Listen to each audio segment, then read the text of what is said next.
revu, réécrit. C'est vous qui l'avez fait, Francis Huster. Pardon. Après, on pose des questions sur la musique, comment jouer. On m'a donné l'impression de jouer à 50 doigts alors qu'on n'en a que 10. Non, mais je vais répondre très brièvement, c'est très simple. Pas un mot de ce soir, mais de Vladimir Horowitz. Il n'a jamais dit un mot de tout ce que vous avez entendu ce soir.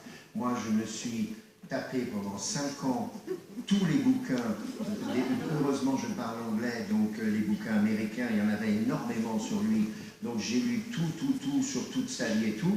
Et en fonction de son attitude, je voulais résumer à chaque fois par 3-4 phrases le sens humain qui l'a poussé à agir de telle ou telle façon. Parce que par exemple, quand il était professeur, quand il était la célébrité mondiale et qu'il était comme Claire-Marie à des élèves, il était professeur de piano, ce pianiste n'a jamais joué devant ses élèves. C'est-à-dire qu'il était devant le piano, où il s'adossait, il voyait Byron Janis, un de ses élèves, jouer, et il disait, voilà, mais jamais il a voulu jouer devant eux. Donc, ma réflexion, moi, intérieure, c'est qu'il pensait donc que son devoir à lui, c'était d'écouter l'âme de Byron Janis, son élève, et qu'il n'avait pas à s'en mêler.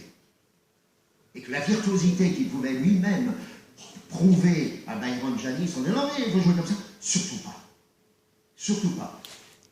Alors voilà, et tout d'un coup, c'est pendant 2 semaines, 3 semaines, tu te dis, mais comment tu peux résumer ça? Et tout d'un coup, la phrase te vient.